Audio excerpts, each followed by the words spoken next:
I didn't get to the hotel in St Moritz, which is a hotel that overlooks the race course, until, I don't know, 1:30 in the morning. So it was quite a long old trip.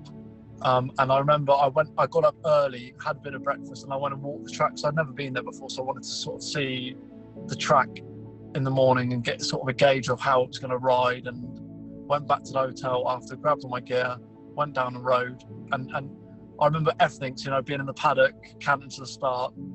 I remember the early part of the race, and then as we turned for home, up the home straight, some water had risen up from the frozen lake.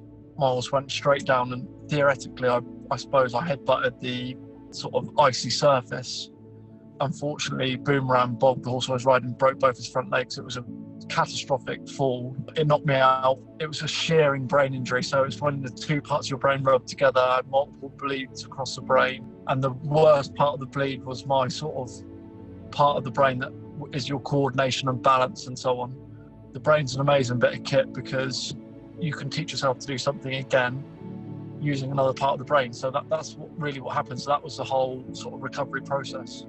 After 8 days, I was flown back in a medical jet to London. I was in the Wellington Hospital for 3 months after that, being at Oaksey all the time.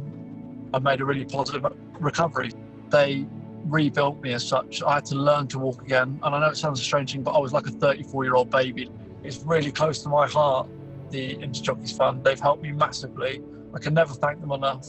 That's why I want to do the challenge, because one day you're doing what it is a job as being a jockey, but I saw it as a hobby really, and I absolutely loved it, every minute of it.